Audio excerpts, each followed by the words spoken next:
এই তথ্য উপদেষ্টা নাহিদ সাহেবকে সতর্ক করি।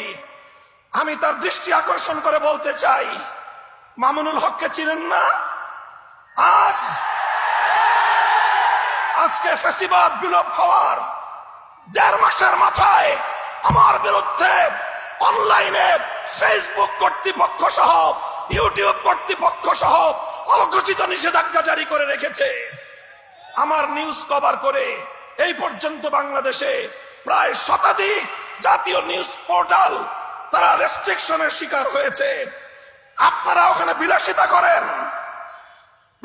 করেন, বৈষম্যের বিরুদ্ধে সংগ্রামী আমাদেরকে আমাদের সমস্যাগুলোকে সমাধান করবার কোনো চিন্তা আপনাদের নাই।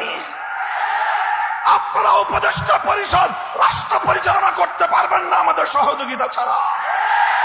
আমার এই বক্তব্যের 24 ঘন্টার মধ্যে যদি আপনারা কোনো ব্যবস্থা গ্রহণ না করেন, আমরা আপনাদের বিরুদ্ধে ব্যবস্থা গ্রহণ করতে বাধ্য হব।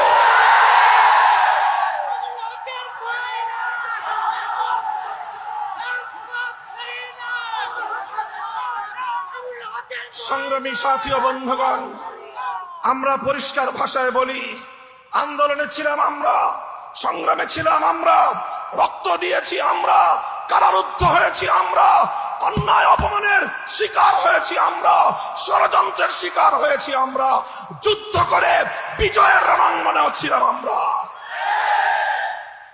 এখন সম্মিলিতভাবে এই রাষ্ট্রটাকে এগিয়ে নেওয়ার দায়িত্ব আমাদের। আমরা সহযোগিতা করতে চাই, গায়ে পড়ে সহযোগিতা করতে চাই। আমাদের গায়ে পড়ে সহযোগিতা যদি পায়ে ঠেলতে চান, সে পা ভেঙ্গে গুড়িয়ে দিতে এক মুহূর্ত আমরা বিলম্ব করব না। আল্লাহ পাক রব্বুল আলামিন এই বাংলাদেশকে একটি সুন্দর, সমৃদ্ধশালী একটি বাংলাদেশ হিসেবে এগিয়ে নেওয়ার তৌফিক দান করুন। আমরা পরিষ্কার ভাষায় বলি, আমরা ইসলামী রাজনীতি করি। এদেশে খেলাফত রাষ্ট্র ব্যবস্থা প্রতিষ্ঠার জন্যই আমাদের জীবন যৌবনকে আমরা উৎসর্গ করতে চাই। আপনারা কে কি রাজনীতি করবেন আপনাদের বিষয়। আমরা আমাদের আদর্শ আপনাদের উপর জোর করে চাপিয়ে দিতে চাই না, কিন্তু আমাদের রাজনীতির প্রতি যদি কেউ বৈষম্যমূলক দৃষ্টিভঙ্গি নিয়ে তাকাবার চেষ্টা করেন, চোখ উপড়ে ফেলবো। আমরা কারো করুণা চাই না, অধিকার চাই। ভিক্ষা চাই না, আমরা অধিকার চাই। অধিকার যদি সহজে না দেয়, অধিকার আদায় করে নিতে পারি আমরা। রক্তের প্রয়োজন হলে রক্ত দেই, অধিকার আমরা আদায় করে নেই। আমাদের এই কথাগুলো, আমাদের অবস্থান এবং আমাদের এই বাংলাদেশের গণমানুষের সঙ্গে আমাদের রিলেশনটাকে নতুন করে পড়ে নিবেন। যদি কেউ যদি আমাদের ব্যাপারে অন্য কোনো ভাবনা ভাবতে চান, তাহলে আপনাদেরকে রাজপথে মোকাবেলার দাওয়াত থাকলো।